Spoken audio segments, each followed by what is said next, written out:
Hello students, good morning to everyone. कैसे हो बेटा? आई होप सब लोग एकदम सही होंगे। बेटा आज हम नंबर थ्योरी स्टार्ट कर रहे हैं।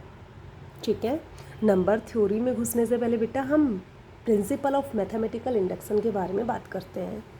हमने 11th क्लास में पढ़ा होगा, सुना सुना लगा ना। प्रिंसिपल ऑफ मैथमेटिकल इंडक्शन पूरा चैप्टर होता था। ठीक है, सबसे पहले हम प्रिंसिपल ऑफ मैथमेटिकल इंडक्शन के बारे में बात करते हैं। क्या होता है बेटा principal of mathematical induction? The principle of mathematical induction states that if x is the subset of the set of natural numbers. कहता है कि x अगर कोई नेचुरल नंबर का सबसेट है, हैविंग द फॉलोइंग प्रॉपर्टीज, जो फॉलोइंग प्रॉपर्टीज रखता है। कौन सी प्रॉपर्टी बेटा? First, one belongs in x। Okay, पहला वन बिलोंग करना चाहिए x में। दूसरा, when ever n belongs in x implies n+1 belongs in x। Then कहता है कि x is equal to n। कुछ समझ नहीं आया, बट देखो अगर हम इसको ध्यान से देखें तो बेटा एक्चुअल में ये क्या है। हम प्रिंसिपल ऑफ मैथमेटिकल इंडक्शन में क्या करते थे? कोई भी स्टेटमेंट गिवन होती थी उसको हम p ऑफ x या p ऑफ n लेट करते थे, है ना। फिर उसमें n इज इक्वल, अगर p ऑफ n लेट करते थे तो n इज इक्वल 1 के लिए उस चीज़ को प्रूव करते थे। n इज इक्वल k के लिए लेट करते थे, n इज इक्वल k+1 के लिए प्रूव कर देते थे। सेम बात है बेटा, वन बिलोंग्स इन x, इसका मतलब है बेटा कि वन उस चीज़ को, उस स्टेटमेंट को सेटिस्फाई करेगा। मीन्स p ऑफ 1 जो है उस स्टेटमेंट को सेटिस्फाई करेगा, और जो सेटिस्फाई करेगा वो x में जाएगा। ओके, दूसरा कहता है कि when ever n belongs in x, अगर कोई n x में जा रहा है तो n+1 also belongs in x। क्या बोलते थे कि हम लेट करते थे कि n इज इक्वल k के लिए प्रूव है। ठीक है, उसके बाद प्रूव कर देते थे कि n इज इक्वल k+1 के लिए ऑल्सो ट्रू, है ना। यही था। तो यहाँ पे भी वही बात है, हम लेट कर रहे हैं। जब भी n बिलोंग करेगा x में, मतलब जब भी n उस चीज़ को सही देगा, इस चीज़ को हम लेट कर रहे हैं, है ना। तो n+1 उससे जस्ट आगे वाला भी उस चीज़ को सेटिस्फाई करेगा, उस स्टेटमेंट को ट्रू करेगा, प्रूव करेगा। ओके, तो इसका मतलब क्या हो गया बेटा? 1 तो गया ही गया, बट 1 के बाद अगर कोई भी नेचुरल नंबर x में जा रहा है, जैसे 2 जा रहा है तो उससे नेक्स्ट वाला भी जा रहा है, दैट इज 3 भी जा रहा है, 3 जा रहा है तो 4 भी जा रहा है, 4 जा रहा है तो 5 जा रहा है, 5 जा रहा है तो 6 जा रहा है। इसका मतलब ये तो सारे नेचुरल नंबर चले गए। किस में? x में। मतलब ये सेट तो किसके बराबर हो गया? नेचुरल नंबर के सेट के बराबर हो गया, है ना। और हमने पढ़ा है कि मैथमेटिकल इंडक्शन नेचुरल नंबर के सेट पे ही अप्लाई करते थे। सही है बेटा? ओके, वर्किंग रूल मैंने लिखा है बेटा, जो बोला वही लिखा है। एक बार हम देख लेते हैं क्या होता था वर्किंग रूल। 11th क्लास में हमने पढ़ा था कि फर्स्ट हम चेक करते थे कि जो स्टेटमेंट गिवन है, जो एक्सप्रेशन गिवन है, वो n में है, x में है, p में है, s में है, t में है, किसी में भी है ना। तो उस हिसाब से हमने लेट किया कि given expression is in n। अगर n में है तो we denoted by p of n। ठीक है, सेकेंड स्टेप क्या होती थी कि हम उस चीज़ को 1 के लिए प्रूव करते थे, that is prove that p of 1 is true. Third step क्या होती थी बेटा कि suppose that p of n is true for n। Let करते थे कि वो चीज़ n के लिए या k के लिए ट्रू है, और उसके नेक्स्ट के लिए हमें प्रूव करना होता था, दैट इज स्टेप 4 क्या आ जाएगी? Prove that p of n+1 is also true. बेटा ये था अपने पास working rule for principal of mathematical induction, जिसको हम यूज करेंगे। इसके हम एग्जाम्पल्स करेंगे। इनके एग्जाम्पल से पहले हमें डिविजिबिलिटी की डेफिनेशन पता होना चाहिए, हम उसके बारे में बात करते हैं। उसके बाद इसके 2-3 एग्जाम्पल जितने भी हो सकते हैं हम लेते हैं। ओके, तो फर्स्ट अपने पास अभी आता है डिविजिबिलिटी। डिविजिबिलिटी क्या होती है बेटा कि if let A and B are 2 integers, अगर ए और बी 2 इंटीजर हैं and A does not equal 0, then A divides B. A does not equal 0 क्यों है बेटा? बिकॉज ए डिवाइड कर रहा है बी, ये डेफिनेशन दे रहे हैं ना हम। ए डिवाइड्स बी, और जो डिवाइड करता है वो कभी 0 नहीं होता, इसलिए हमें लेना पड़ा ए डज नॉट इक्वल 0, है ना। तो अगर ए 0 नहीं है तो ए डिवाइड्स बी। कब डिवाइड करेगा? If there exist any C belongs in Z such that, क्या होगा बेटा? B is equal A C. कहने का मतलब क्या हुआ बेटा कि अगर ए और बी 2 इंटीजर हैं और ए नॉन जीरो है, तो ए से अगर बी को डिवाइड करेंगे तो कोई ऐसा सी मिलना चाहिए कि बी इज इक्वल किसके आ जाए? ए सी के। ठीक है, और इसको डिनोट करते हैं बेटा ए डिवाइड्स बी। बेटा आज तक हम लिखते आए हैं कि ए डिवाइड बी, इसका मतलब हम लिखते हैं कि B bye A by B.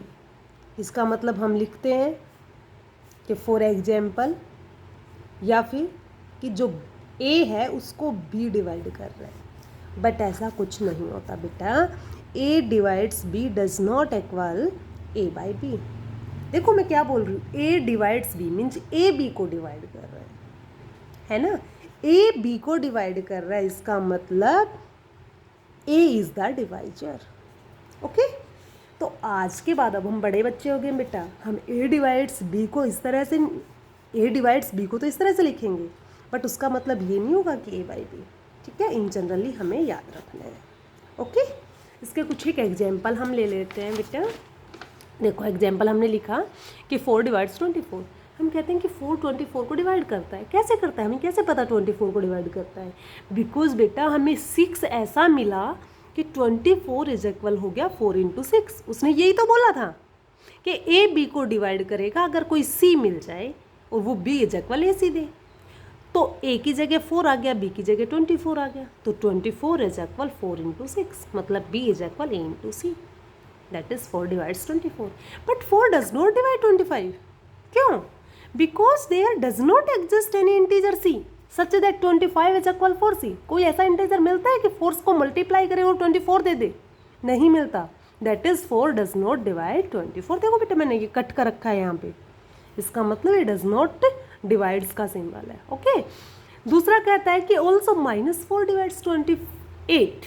24 लिख लेना, 28 लिख लेना, जो आपका मन करे। कहता है कि नेगेटिव भी डिवाइड करते हैं। क्यों डिवाइड करते हैं बेटा? मैंने बोला ये था बेटा कि सी कोई ऐसा मिलेगा इंटीजर से। अब इंटीजर से तो नेगेटिव पॉजिटिव कुछ भी हो सकता है। ए के ऊपर मैंने कंडीशन सिर्फ ये लगाई थी कि वो नॉन जीरो होगा। मैंने कहीं ये नहीं बोला नेगेटिव नहीं होगा या नेगेटिव होगा, नहीं बोला। दैट इज होगा वो, मतलब वो इंटीजर होंगे। जीरो को छोड़ के कोई भी इंटीजर हो सकता है ना। तो 28 को हम लिख सकते हैं -4 × -7। माइनस माइनस प्लस हो जाएगा, 4 7 28 देख सकते हैं ना। और -7 जेड में बिलोंग भी कर रहा है, इंटीजर में बिलोंग भी कर रहा है ना। ओके, तो यहाँ से हमें नोट मिला बेटा, ये जो पढ़ा इनसे ही हमें मिला। क्या? फर्स्ट कहता है कि if a is divisor of b then -a is also divisor of b. हमने देखा 4 24 का डिवाइजर है, -4 भी 24 का डिवाइजर होगा, है ना। तो अगर ए बी को डिवाइड कर रहा है तो -a भी बी को डिवाइड करेगा। ठीक है। सेकंड कहता है कि अगर a डिवाइड्स 0 हम लिखते हैं, a डिवाइड करता है बेटा 0 को। क्यों? क्योंकि हम 0 इज इक्वल लिख सकते हैं a × 0।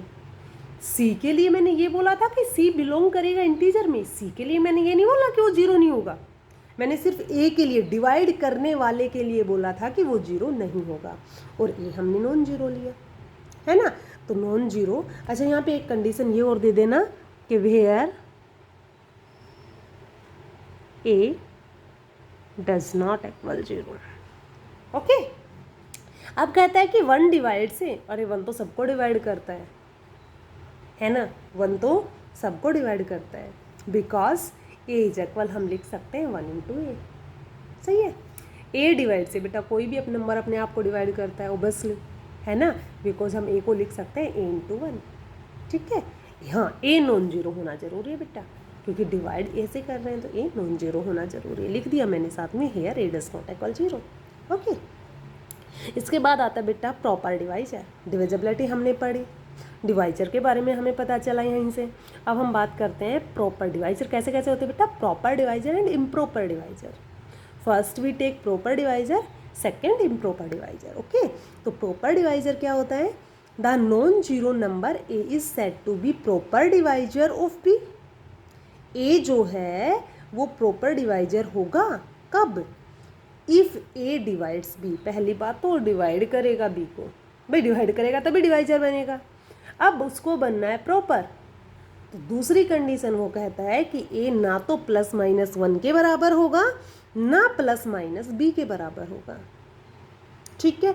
इसको छोड़ के बीच में जितने भी डिवाइजर बचते हैं नेगेटिव पॉजिटिव, सारे कौन से होंगे? Proper divisor. ठीक है। यहाँ पे नॉन जीरो नंबर क्यों लिया हमने? बिकॉज ए को हमें डिवाइजर बनाना है और डिवाइजर ऑलवेज नॉन जीरो होता है, डिवाइजर कभी भी जीरो नहीं होता है ना, जीरो कभी किसी को डिवाइड नहीं करता।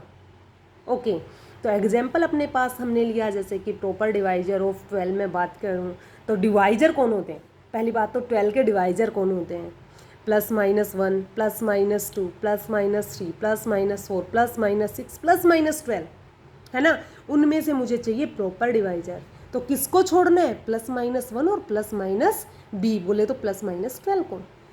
तो कौन कौन बच गए प्रॉपर डिवाइजर बेटा, +-2 +-3 +-4 एंड +-6। यहाँ से हमने देखा बेटा ये तो हो गए प्रॉपर डिवाइजर, बाकी बचे वो कौन से डिवाइजर होंगे, ओबियसली बेटा इम्प्रॉपर डिवाइजर है ना। तो इम्प्रॉपर डिवाइजर की डेफिनेशन क्या होगी, तो इम्प्रॉपर डिवाइजर क्या होगा बेटा, for every non zero number भी, अब डिवाइजर है तो बेटा नॉन जीरो तो होने ही होने हैं है ना, the improper divisor of b के इम्प्रॉपर डिवाइजर कौन होंगे, फर्स्ट +-1, दूसरा +-b। ओके जो हमने छोड़े थे वो कौन होंगे, इम्प्रॉपर डिवाइजर। जैसे मैं वही 12 वाली बात करती हूँ कि इम्प्रॉपर डिवाइजर्स ऑफ 12 कौन कौन होंगे, +-1 एंड +-12। ओके आई होप ये डेफिनेशंस आपको अच्छे से समझ आ गई होंगी। अभी हम प्रिंसिपल ऑफ मैथमेटिकल इंडक्शन के 1-2 एग्जाम्पल करेंगे, ठीक है, उसके बाद देखते हैं टाइम कितना होता है, अगर टाइम बचता है तो हम आगे करेंगे, अदरवाइज हम यहीं स्टॉप कर देंगे, ठीक है। तो फर्स्ट एग्जाम्पल अपने पास आता है, using PMI principle mathematical induction, the principle of mathematical induction prove that 3⁻2n + 2 -8n - 9 is divisible by 64 where n belongs a natural number. Okay principle of mathematical induction से हमें यूज करते हुए हमें prove करना है कि ये जो चीज़ है ये 64 से डिविजिबल होगी हर एक n के लिए, हर एक n बोले तो हर एक नेचुरल नंबर के लिए। प्रिंसिपल ऑफ मैथमेटिकल इंडक्शन बेटा नेचुरल नंबर पे ही अप्लाई होता है ना, तो ऑब्वियसली n बिलोंग करेगा नेचुरल नंबर से। करते हैं इसको बेटा, स्टेप फर्स्ट हमने पढ़ी थी कि जो भी स्टेटमेंट है अगर उसमें वेरिएबल n है तो उसको हम P ऑफ n लेट करेंगे, यहाँ पे n ही है तो P of let, first step क्या आ गई, let P of n is equal 3⁻2n + 2 -8n - 9।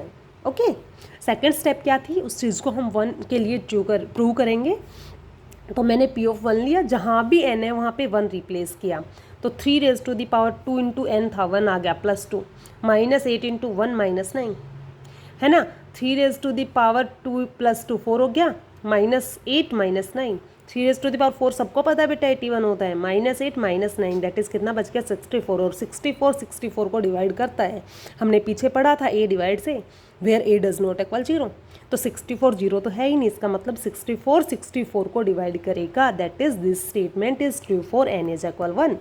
तो क्या आ गया, which is divisible by 64, result is true for n is equal 1 है ना। सेकेंड स्टेप आपकी क्या होती थी कि जो भी स्टेटमेंट है, सेकेंड नहीं सॉरी बेटा वो थर्ड स्टेप होती थी, जो भी स्टेटमेंट है आप उसको हम लेट करते थे कि वो n के लिए ट्रू है, और फोर्थ स्टेप में क्या करते थे कि वो चीज़ n+1 के लिए भी ट्रू होगी, ये ऐसा हम प्रूव करते थे। तो लेट किया P of n is also divisible by 64 for some n, किसी n के लिए ये चीज़ ट्रू है, n के लिए ही तो लेट करना है, प्रूव करना है कि वो n+1 के लिए भी सही होगी है ना। तो मैंने लेट किया कि P ऑफ n जो है वो 64 से डिविजिबल है, अगर डिविजिबल है तो 64 डिवाइड करेगा P ऑफ n को, और डिवाइड्स की डेफिनेशन क्या कहती थी कि a डिवाइड करता है b को, that is b is equal होगा a इंटू सम इंटीजर है ना। तो यहाँ पे भी क्या होगा बेटा, a की जगह 64 ने ली, b इज इक्वल हो गया P of n, that is P of n is equal होगा 64 इंटू एनी इंटीजर, और वो इंटीजर मैंने k ले लिया बेटा, आप c भी ले सकते हैं, बाय डिफ़ॉल्ट k लिखा गया, ठीक है। अब k कौन होगा, कोई इंटीजर होगा, ऑब्वियसली इंटीजर होगा, c भी तो इंटीजर होता था है ना। तो यहाँ से मुझे मिल गया कि P of n is equal हो गया 64 इंटू k। अब put n is equal n+1, भाई n+1 के लिए प्रूव करना है ना, तो P of n+1 is equal होगा 3⁻2 इंटू n+1 + 2 -8, n की जगह फिर से n+1 -9। जब इसको सॉल्व करेंगे बेटा तो यहाँ पे हमें ध्यान रखना है, देखो मेरा अपना सोचना है बेटा कि सबसे सिंपल वे क्या होता है कि मुझे जो प्रूव करना होता है मैं उस स्टेटमेंट के पास जाती हूँ, मुझे ऐसी स्टेटमेंट गिवन है तो इस स्टेटमेंट की देखो यहाँ पे हमें ना पी ऑफ एन बनाना होता है, तो पी ऑफ एन बनाने के लिए मुझे ऐसा बनाना पड़ेगा।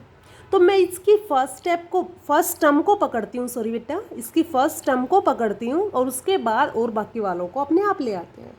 कैसे किया कि मुझे चाहिए 3^2n+2। यहाँ पे मेरे पास क्या है 3^2n+1 +2, यहाँ 2 को मल्टीप्लाई करेंगे तो 2n+2 हो जाएगा और ये +2 बच गया एक्स्ट्रा।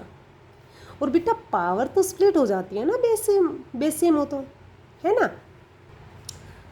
तो बेटा इसको तो हम लिख सकते हैं 3^2n+2 इंटू 3 का स्क्वायर। बेटा यहाँ पे सॉरी मैं 2 लिख गई थी, गलती से हो गया था, ठीक है। माइनस क्या आ गया है 8 × n+1 -9। इसको हम सॉल्व कर लेंगे बेटा। हाँ बेटा अगर इसको सॉल्व करेंगे तो पी ऑफ n+1 किसके बराबर आ गया, 3 का स्क्वायर था वो 9 बन गया, 3^2n+2 बच गया, माइनस 8 × n+1 था, 8 के अंदर मल्टीप्लाई की -8n -8 और माइनस में बच गया 9, है ना। क्या किया था मैंने कि जो स्टेटमेंट थी उसकी फर्स्ट टर्म तो हम लेते हैं, मैंने बोला, और उसके बाद वाले को हम लेके आते हैं। कैसे करते हैं बेटा, जो भी बचता है उस चीज़ को अगर वो प्लस हो रहा है तो प्लस करके बाद में माइनस कर दो, मैनेज करने के लिए, माइनस हो रहा है तो प्लस कर दो। तो मुझे चाहिए था -8n -9, मुझे इसके साथ चाहिए, है ना, मुझे इसके साथ चाहिए -8n -9। तो इसी के साथ मैंने 8n ऐड कर दिया और 9 जो सब्ट्रैक्ट किया था वो भी सब ऐड कर दिया, ठीक है। यहाँ तो मैनेज हो गया, कुछ दिक्कत नहीं है। बाकी जो बचा वो मैंने एज इट इज लिख दिया, -8n और -8 और -9 मिलके बन जाता है बेटा 17, सही है। -8 -9 क्या हो गया -17, ओके। यहाँ से हमने देखा बेटा जो इतना पार्ट है ये तो अपना पी ऑफ एन था, तो क्या आ गया अपने पास बेटा 9 × ये हो गया पी ऑफ एन, और बच कौन गया +8n +9, और माइनस का जो ब्रैकेट के बाहर चल रहा है वो चल रहा है। अब बेटा 9 के अंदर मल्टीप्लाई करेंगे तो 9 × pn plus 9 8 72n plus 81 -8n और -17 बचे हुए हैं। यहाँ से इनको सॉल्व करेंगे तो क्या आ गया बेटा 9 मल्टीप्लाई पी ऑफ एन का मतलब है 64 × k, वैल्यू लिखी थी ना बेटा, हमने बोला था कि P of n is divisible by 64। Then हमने लिखा था कि 64 अगर पी एन को डिवाइड कर रहा है तो P of n is equal होगा 64 × सम इंटीजर, और वो इंटीजर हमने लिया था k, है ना। तो क्या आ गया 9 × 64k प्लस यहाँ से 72n -8n हो गया 64n और प्लस 81 -17 हो गया +64। तीनों टर्म्स में से 64 कॉमन आ रहा है, बच कौन गया बेटा यहाँ पे 9k प्लस n प्लस 1, है ना। अब k और n दोनों कहाँ से थे, इंटीजर से थे, तो इंटीजर की इंटीजर से मल्टीप्लाई और सम करते हैं बेटा तो वो इंटीजर बचते हैं। इसका मतलब जो ये ब्रैकेट है ये बेटा ये भी पूरा इंटीजर है ना। तो 64 × सम इंटीजर, मैंने इसको m लिख दिया 64 × m, वेयर m क्या है आप सबको दिख रहा है 9k प्लस n प्लस 1, है ना, और ये इंटीजर है। और बेटा जब p of n plus 1 is equal आ गया 64 × m, a इज इक्वल, इसको हम लिखते हैं बेटा यहाँ पे p ऑफ n प्लस 1, मतलब p of n plus 1 b is equal आ गया a × c, मतलब a डिवाइड करेगा b को, मतलब 64 डिवाइड करेगा p ऑफ n प्लस 1 को। This implies 64 divides p of n plus 1, है ना। 64 n को डिवाइड किया था, n प्लस 1 को भी कर गया, that is p of n plus 1 is also divisible by 64। So by principle mathematical induction क्या कहता था कि जो ये स्टेटमेंट है p ऑफ n है ये डिविजिबल होगा 64 से हर एक n के लिए, for all n belongs in natural number. बेटा साथ साथ हम दूसरा क्वेश्चन और देख लेते हैं। Using PMI prove that 3^2n + 1 + 2^n + 2 is divisible by, किससे डिविजिबल होगा बेटा यहाँ पे 7 से, for every n belongs in natural number, ठीक है। वही सारा काम बेटा n में है स्टेटमेंट, दैट इज पहली स्टेप होगी कि let p of n is equal 3^2n + 1 + 2^n + 2, ठीक है। n इज इक्वल 1 के लिए हम लेट करेंगे, p of n is equal अपना ये आएगा, हाँ बेटा। तो ये क्या आ गया अपने पास 3^2 + 1, 3 का क्यूब हो गया, प्लस 2^1 + 2 3 हो गया, सही है बेटा। तो ये क्या आ गया 27 + 8 is equal 35, that is 7 divides 35, है ना। 35 बेटा 7 35 को 7 डिवाइड करता है, और यही तो हमें प्रूव करना था। कि 7 से डिविजिबल होगा, तो P1 ट्रू हो गया। इसके बाद अपने पास आता है कि हम लेट करते हैं, थर्ड स्टेप आती है कि वो चीज़ n के लिए ट्रू होगी, तो let P of n is divisible by 7 for some n, that is 7 divide करेगा P ऑफ n से n को, है ना, that is P of n is equal आएगा 7 इंटू के। ऐसा ही तो होता था, डिविजिबिलिटी यही तो कहती थी, कोई इंटीजर मिलेगा तो के कहाँ से होगा, इंटीजर से। नेक्स्ट स्टेप क्या होती थी कि n इज इक्वल n+1 के लिए हम प्रूव करते थे, let n is equal n+1, then अब पुट कर देते हैं जहाँ भी n है n+1, तो P ऑफ n+1, सबसे पहले P ऑफ n को P ऑफ n+1 हो गया। उसके बाद बेटा क्या था, 3⁻2n+1, n की जगह आ गया n+1, +2 इंटू क्या था n+2, तो n की जगह आ गया n+1 और प्लस में 2 बच गया, है ना। इसको सॉल्व करने के लिए मैंने बोला था कि फर्स्ट स्टेप तो सेम एज उसी जैसी बनानी है, स्टेटमेंट जैसी, और स्टेटमेंट थी 3⁻2n+1 से स्टार्ट। तो मैंने 2n+1 को तो रखा साथ, अब बची कौन, 2n+2+1 बन रहा था, तो 2 पावर और बच गई, तो उसको लिख दिया 3² प्लस यहाँ पे क्या बच रहा है, यहाँ जो बच रहा है एज इट इज़ लिख दिया 2⁻n+3, ठीक है। तो यहाँ से क्या आ गया अपने पास बेटा, 3 का स्क्वायर तो 9 होता है, और ये आ गया 3⁻2n+1। स्टेटमेंट में तो मुझे 2⁻n+2 और चाहिए, तो मैंने 2⁻n+2 ऐड कर दिया, सब्ट्रैक्ट कर दिया, बाहर जो बचा हुआ था लिख दिया, है ना। ये ब्रैकेट के अंदर ऐड सब्ट्रैक्ट करना है बेटा, है ना। ओके, अब ये चीज़ तो अपनी P ऑफ n थी, कौन सी थी, यही थी ना प्लस वाली, बच गया ये माइनस वाला, तो 9 ऑफ कौन बच गया, P of n minus 2⁻n+2 और प्लस 2⁻n+3, ये पहले से चलता आ रहा था, है ना। तो यहाँ से अपने पास आ गया 9 into P of n minus 9 into this 2⁻n+2 और प्लस यहाँ पे है 2⁻n+3, यही है ना। ओके, अब बेटा यहाँ पे थोड़ा सा कम करना है, एक तो ये कि 9 इंटू P ऑफ n तो क्या था, n के लिए प्रूव था ना ये चीज़, तो मतलब ये तो 7 का मल्टीपल था, मीन्स ये तो 7 के था, तो P ऑफ n की जगह तो हमने 7 के पुट कर दिया, माइनस यहाँ पे ये टर्म थी बेटा 2⁻n+2 में, और यहाँ पे n+3 में, तो क्यों ना मैं n+3 को n+2 इंटू n+2+1 लिख दूँ, क्योंकि पावर ऐड होती है तो उसको स्प्लिट करके लिख सकते हैं ना। तो 2 की पावर 1 तो बच गई अलग से, और n+2 रख लिया एज इट इज। ऐसा क्यों किया बेटा, ताकि हम इनको ऐड कर पाएँ, इन दोनों टर्म्स को ऐड सब्ट्रैक्ट कर पाएँ, है ना। अब यहाँ से हमने देखा ये 9 टाइम 2⁻n+2 था, ये 2 टाइम n+2 है, वो माइनस का था, ये प्लस का था, दैट इज़ -7 टाइम बच गया 2⁻n+2। अब देखो दो टर्म है, दोनों टर्म में 7 कॉमन आ रहा है, 7 कॉमन लिया, 9 के माइनस 2⁻n+2 बच गया। ये क्या है, एक इंटीजर है। अब 7 इंटू सम इंटीजर, इस इंटीजर को नेम दे दिया n, तो P of n+1 is equal हो गया 7 into some integer, that is 7 divide करेगा ना P ऑफ n+1 को, तो क्या आ गया, that is 7 divides P of n+1, है ना। Hence P of n+1 is divisible by 7। तो by principle of mathematical induction कहता है क्या, कि this statement is also divisible by 7 for all n belongs in n। This is our lecture बेटा, I hope सबको अच्छे से समझ आया होगा।